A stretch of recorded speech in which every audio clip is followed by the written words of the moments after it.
లేడు ఈ రాష్ట్రంలో. కేవలం దోసుకోవడం, ఢిల్లీకి వెళ్ళడం, ఇవ్వడం. విచిత్రమైన విషయం ఏంటంటే రాష్ట్రంలో కాంగ్రెస్ పార్టీ, బీజేపీ రెండు కేంద్ర పార్టీలు ఇవి, నేషనల్ పార్టీలు ఇవి. ఇద్దరు నేషనల్ పార్టీలు కొట్లాడుకోవాలి వాళ్ళు కానీ వాళ్ళు కొట్లాడతలేరు. వాళ్ళిద్దరు ఒకటై కేసీఆర్ తిడుతున్నారు, కేటీఆర్ తిడుతున్నారు, కవితమ్మని తిడుతున్నారు. వాళ్ళకి ఏం హక్కు ఉందని తిడుతున్నారు వాళ్ళు.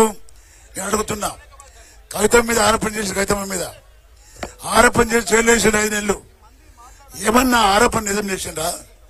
సాక్ష్యం ఉందా? విట్నెస్ ఉందా? కారణం ఏంటంటే కేసీఆర్ గారిని, కేటీఆర్ గారిని, బీఆర్ఎస్ పార్టీని తొక్కాల. ఈ పార్టీ వెళ్ళిపోతే మేమిద్దరం ఆడుకుంటామనేది ఆలోచన వాళ్ళకు. నేను అడుగుతున్నా, ఈ రాష్ట్రంలో 50 లక్షలతో దొరికిన దొంగ కాంగ్రెస్ పార్టీలో, ఆ వ్యక్తిమో కాంగ్రెస్ పార్టీ నుంచి ముఖ్యమంత్రి అవుతాడు. మరి మేము తప్పు చేయని వ్యక్తులం, మనం ఏమి తప్పు చేయని వ్యక్తులు జైలుకు వాళ్ళట. విచిత్రమైన పరిణామాలు. ప్రజలు ఆలోచించాలా. ఇవాళ మళ్ళా కేటీఆర్ గారికి నోటీస్ ఇచ్చారు.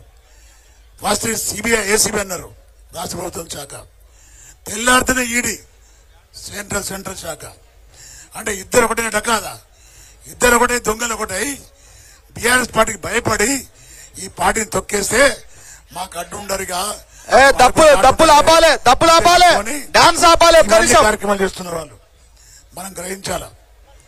రాష్ట్రంలో బీఆర్ఎస్ పార్టీ ప్రభుత్వం ఉన్నప్పుడు ప్రతి ఒక్కరి డబ్బులు ఉంటుండే, రియల్ ఎస్టేట్ మంచిగా ఉంటుండే, మంచి ధరలు వస్తుండే, ప్రతి ఒక్కరి డబ్బులు, గరీబ్ డబ్బులు ఉంటుండే. కానీ బుడ్డరఖాన్ వచ్చిన తర్వాత, రేవంత్ రెడ్డి బుడ్డరఖాన్ వచ్చిన తర్వాత ఏమన్నాడు? అప్పుడు 2000 కాదు, ముష్టి 2000 పెన్షన్ మేము వస్తే 4000 ఇస్తామని చెప్పాడు. ఇచ్చిండా? మళ్ళీ ఏమన్నాడు? కేసీఆర్ గారు రైతు బంధు అని 2 పంటలకు ఇస్తున్నాడు, 3వ పంటకు ఒకటి ఇస్తున్నాడు అన్నాడు బుడ్డరఖాన్. ఒక పంటకు దిక్కు లేదు, ఒక పంటకు రైతు బంధు దిక్కు లేదు. రైతు చనిపోతే డబ్బులు లేవు. ఈ విధంగా అనాథగా మిగిలిపోయింది ఇలా రాష్ట్రం, తెలంగాణ రాష్ట్రం. ప్రతి ఒక్కరు అంటున్నారు, అన్న మళ్ళీ మీరేస్తారని.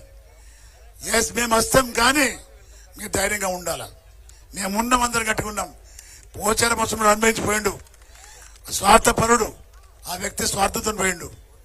డబ్బులు కావాలని పదవి కాదు, పదవి, డబ్బులు, ప్రభుత్వం 3 ఉండాలి. ఇక్కడ ఉన్న వాళ్ళందరూ కూడా, ఎవ్వరు కూడా ప్రభుత్వం లేకున్నా నిలబడ్డాం, ధైర్యంగా ఉన్నాం. మీకు ఎవరికి కష్టం వచ్చినా మేమందరం ఉన్నాం. మాతో పాటు మాకెనుక కవితమ్మ గారు ఉన్నారు. కవితమ్మ ఉంటే ఎవడు ముందుకు రాడు, ఎవడు పుట్లాడు ధైర్యం లేదు. నేను అడుగుతున్నా, ఇవాళ ఎవడ అంటున్నా, రేపు పొద్దున మాట్లాడుతున్నా ఒకటే చెప్పాలి మీరు అందరూ కూడా. అరే, మా పార్టీ నాయకులు తప్పు చేయలేదు, తప్పు చేయకుండా జైలు పంపిస్తున్నారు మీరు. మీ పార్టీ నాయకుడు, మీ ముఖ్యమంత్రి 50 లక్షలతో దొరికిన దొంగ ఇవాళ రాష్ట్రంలో ముఖ్యమంత్రి అయ్యాడు. ఏ ముఖముట్టుగా అయ్యాడు? కారణం ఏంటంటే కాంగ్రెస్ పార్టీ ఢిల్లీలో డబ్బులు కావాలంటే ఇచ్చేటోడు ఎవరు? రేవంత్ రెడ్డి మాత్రమే, వేరేవాడు ఇయ్యాడు.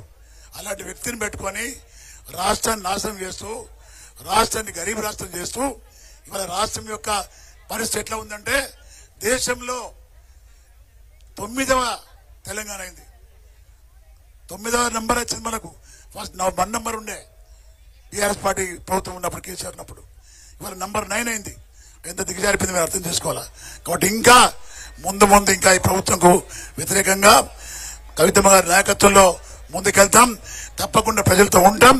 వచ్చే స్థానిక సంస్థల ఎన్నికల్లో మనం గెలుస్తున్నాం, రాష్ట్రం అంతా గెలుస్తున్నాం. మీ అందరు కూడా ధైర్యం చెప్తున్నాం.